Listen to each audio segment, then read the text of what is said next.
Tenemos lo que se conoce en lenguaje coloquial como impeachment, que es el equivalente nuestro a una acusación política al presidente de Estados Unidos. Este es el tercer presidente que ha tenido una acusación constitucional, que ha pasado una Cámara. Nunca ha llegado a ser destituido un presidente de Estados Unidos por esta causa, es decir, se ha parado en el Senado. Claro, la Cámara de Diputados hace la investigación y el Senado es el jurado. Claro, exactamente, hace la investigación y aprueba el impeachment y debe sentenciar el Senado, tal cual como ocurre acá con la acusación constitucional. Y Andrew Johnson, que fue el sucesor de Abraham Lincoln, fue acusado constitucionalmente, y Bill Clinton fue acusado constitucionalmente en la Cámara, pasó en la Cámara, pero no, se salvó en el Senado, y ahora Donald Trump.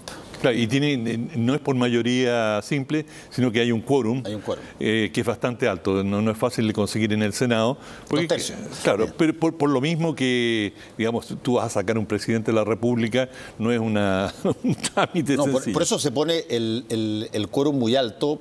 Aquí en Chile también, era 2/3, porque, bueno, tú podrías utilizar la estrategia de acusar constitucionalmente a quien te pareciera, presidente o ministro o lo que sea, muy rápido y después con objetivo de sacarlo, pero por lo tanto va a ser difícil y tiene mayoría en el Senado Donald Trump. Sí, y quizás más importante, hoy hubo un debate de 8 horas, muy acalorado, con mucho, digamos, teatro, con mucha postura, muy cinematográfico, las líneas eran 100% partidarias. Los demócratas diciendo, acá está en peligro nuestra democracia, nadie está por encima de la ley, y con dos acusaciones básicas. Una, que él conspiró con una potencia extranjera o quiso lograr que el gobierno de Ucrania investigara la situación de Joe Biden, que es su principal o posible principal rival del Partido Demócrata o uno de los contendientes principales, y que investigaran, porque su hijo era miembro de un directorio de una empresa, que negocios raros podían haber ahí. Y la acusación y la investigación que hicieron los demócratas señalan, bueno, Trump le privó a Ucrania de $400 millones en ayuda militar y le dijo el quid pro quo, como se ha puesto muy de moda decir en Estados Unidos. Tú me haces la investigación, me das los antecedentes y aquí está la ayuda. O sea, si no lo haces, bueno, claro, y esa es la acusación en que se basan los demócratas para decir, tú conspiraste con una potencia extranjera para definir un problema político en nuestro país. Eso es totalmente inaceptable. Abusaste de tu poder presidencial. Son fondos fiscales. Es decir, tú retuviste $400 millones de todos los estadounidenses para que te hicieran un favor y condicionaste la ayuda militar a un país amigo que está enfrentado con Rusia. Y tú los presionaste durante un cierto tiempo. Bueno, y Trump dice, nada de eso, ¿dónde están las pruebas? Y la segunda acusación que hacen los demócratas es que obstrucción a la investigación del Congreso, porque le pidieron que enviara a sus ayudantes, a varios de sus funcionarios, y Trump le negó el permiso a todos y no permitió que ningún testigo que estaba vinculado a su gobierno participara, y con lo cual esto lo consideran obstrucción. Y hoy día se votaron ambas acusaciones y en ambas los demócratas, creo que con 2 deserciones demócratas, obtuvieron una mayoría, tienen 230 votos, necesitaban 216 para aprobar las acusaciones y lo aprobaron sin ninguna dificultad. Pero ni un solo republicano, ni uno solo, desertó o vaciló. Es más, yo seguí parte del debate y era un debate muy bien organizado por parte de los republicanos, especialmente, donde había el argumento, lo pasaban de uno a otro y, digamos, había un guión claramente establecido y iban señalando distintos puntos y, bueno, básicamente los republicanos dijeron lo mismo que ha dicho el presidente Trump, casa de brujas, esto es una amenaza para nuestra democracia, estamos sentando un precedente muy grave, ustedes porque están dolidos porque perdieron, a este presidente que ha generado una cantidad impresionante de empleo, que tiene una economía bollante, y cada parlamentario republicano que se ponía de pie decía, y en mi estado estos son los logros, es decir, fue un discurso por parte de ambos partidos totalmente politizado, ideológico, y por lo visto nadie convenció en lo más mínimo a nadie. Y los demócratas que votaron, digamos, por no contra la acusación constitucional, lo hacen porque están en zonas en que son muy vulnerables, y lo hicieron por su cálculo político, no por convicciones. Claro, porque pueden ser castigados con candidatos que los apoye el presidente y que los haga dejar de ser. Exacto, y son, digamos, circunscripciones muy vulnerables. Claro. Entonces, lo que tú ves ahí, la pregunta es, bueno, ahora esto va al Senado y ya esto está absolutamente claro cómo termina. El Senado va a decidir que esta acusación no tiene mérito y este es el fin de la historia. Por lo tanto, este es un ritual que está siguiendo su camino.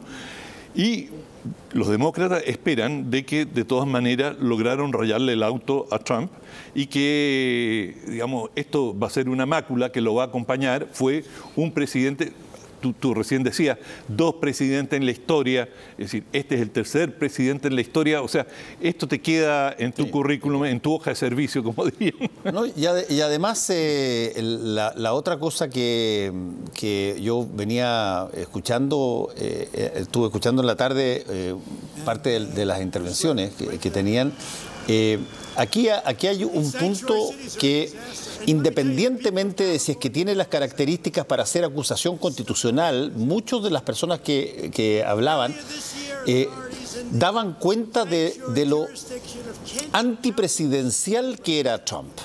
Es decir, que esto que él hacía con Ucrania, qué sé yo, eran cosas que eran perfectamente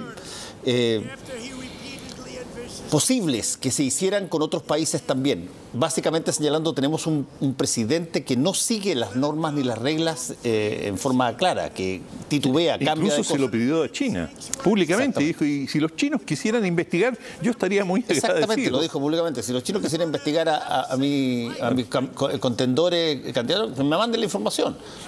Acuérdate, you're welcome. Acuérdate que buena parte de la acusación de esta suerte de complicidad con Rusia tenía que ver con que Rusia había ofrecido material para intentar perjudicar a Hillary Clinton cuando compitió con él. Exacto. El famoso informe Steele. Exactamente. Bueno, pero el hecho es que pasó la Cámara de Representantes, pero lo más probable es que en el Senado se caiga. ¿Qué tanto esto va a afectar a Trump? Más que probable, es un hecho. Si uno ve la votación en la Cámara entre los diputados, no hay ninguna razón para pensar que los senadores van a votar distinto. Seguro. Ninguno de ellos ha expresado la menor duda, y esto es la gran revelación de esta situación, es hasta qué punto Trump, que entró como un elemento externo frente a candidatos del establishment, como era Jeff Bush, por ejemplo, y otros, él es un afuerino, y cómo ha logrado el control absoluto, pero impresionante, sobre todo el partido. Él controla con su puño al Partido Republicano, y el Partido Republicano hace lo que Trump dice, y los que se desvían de la línea, bueno, Trump se ha dado maña para castigarlo, y ha logrado establecer una disciplina de hierro dentro del partido, y eso es un gran triunfo para él. Y yo creo que sigue teniendo muy buenas encuestas, digamos, para buenas encuestas. Sí. No, digamos, aparece como perdedor en estos momentos, si las elecciones fueran mañana, depende contra quién, por supuesto. Sí, depende contra quién. Pero, digamos, frente a los principales adversarios, los demócratas llevan ventaja todavía, pero esto en una carrera presidencial, y siendo él un muy buen candidato, es decir, se mueve bien y tiene carisma, en fin, y con resultados, mucha gente estaba anticipando una recesión, que iba a bajar estas cifras notables de casi pleno empleo, ¿no? Y la situación se ha mantenido positiva, y ese es un factor determinante en cómo la gente vota, y él está haciendo un montón de gestos. En general, los estadounidenses aplauden aplauden su postura dura frente a China. Y por fin llegó alguien con pantalón y puso a estos chinos en su lugar, como en otro momento otros presidentes pusieron a Japón en su lugar. Bueno, ahora a China, y este hombre tiene el coraje, o sea, tiene la fuerza y defiende y America First, y está tratando de revivir muchas de las zonas que estaban muy venidas a menos, y no le aguanta nada a nadie, que los franceses quieren poner un impuesto a las empresas tecnológicas, a Google. Muy bien, el vino francés va a tener un impuesto proporcional, o otros productos de lujo francés. Bueno, eso es lo que una parte muy importante del público estadounidense aplaude, les gusta. Un hombre fuerte, es nuestro cowboy, es decir, no se achica, por ponerlo lo contrastan con Obama, que era un caballero muy sutil, que decía las cosas en una forma muy refinada, en el cual a lo mejor 2/3 del electorado le pasaba por encima de la cabeza qué es lo que quiso decir exactamente, aunque su adversario sí lo sabía. Bueno, es decir, Trump no deja que a nadie se le escape ni una coma de lo que él está diciendo, y lo repite y lo machaca hasta el cansancio. Es muy directo, y inventó una forma de tuitear que ha sido copiada, de utilizar mayúsculas en cosas específicas, de utilizar analogía o sobrenombres. Signos gramaticales. Claro, signos gramaticales, y que hay montones de políticos chilenos que lo han copiado, pero a la pata. Bueno, ha sido un éxito tremendo. Es un gran comunicador, o sea, de eso no hay ninguna duda, y él es capaz. Hoy día está en Michigan, o sea, mira que el tipo de político que en el momento en que empieza la votación, él aparece al mismo momento, pero sí calculado, si ha estado mirando la televisión y dice ahora, y él aparece en público en Michigan frente a una enorme muchedumbre, haciendo un discurso donde vuelve a repetir que esto es una casa de brujas, que esto no tiene ningún fundamento, que su conversación con el presidente de Ucrania fue perfecta, que él no cometió ningún error, y que esto es la envidia, la amargura a los demócratas que no se resignan a verse marginados del poder, etcétera, etcétera, etcétera. Bueno, hay mucha gente que se lo compra, pero independiente que le crean o no le crean, para el grueso de los electores en muchas partes del mundo, es cómo te va en el bolsillo, cómo estás con la pega, pese a que él ha tenido una política bastante retrógrada en muchos temas sociales.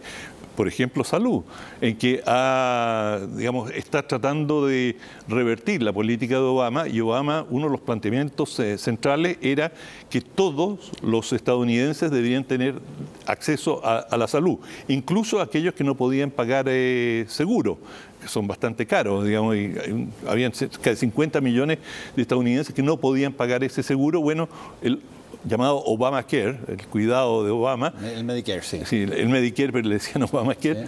Sí. Bueno, lo ha estado revirtiendo, y en términos ambientales ha sido un desastre, pero un desastre increíble. Pero es un desastre, a ver, ahí hay una cosa interesante, es un desastre para todos aquellos que consideran que los problemas de cambio climático tienen que ver con la forma en que, por ejemplo, ese tipo de industrias que él ha favorecido contamina. Digamos, nadie discute que el carbón Exacto, por ejemplo, es uno de los principales. Y nadie lo duda. Pero el punto es que él sigue insistiendo que eso no agrava ni daña más que eso. Por lo tanto, él actúa bajo su propia convicción.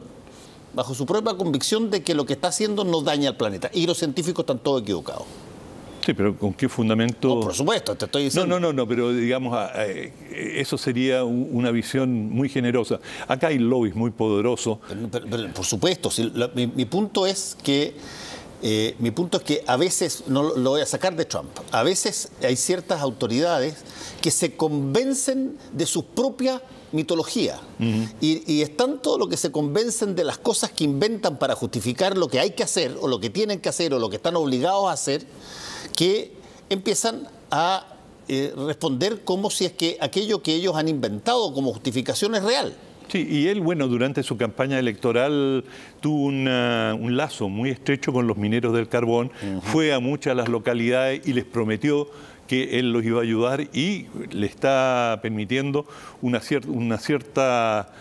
segundo aire a la industria carbonera de Estados Unidos, que también es muy importante. El uso principal del carbón en Estados Unidos es para la generación eléctrica, y entonces es para plantas termoeléctricas, que es lo que en todo el mundo se está tratando de reducir, incluso fíjate, en Chile. Imagínate que Estados Unidos va a contrapelo de lo que en Alemania, en todo el mundo se está tratando de reducir hasta donde sea posible las termoeléctricas a carbón, porque es lo más contaminante que hay. Y no se ha conseguido un método, se buscó un método de capturar el CO2, pero no se ha logrado con efectividad.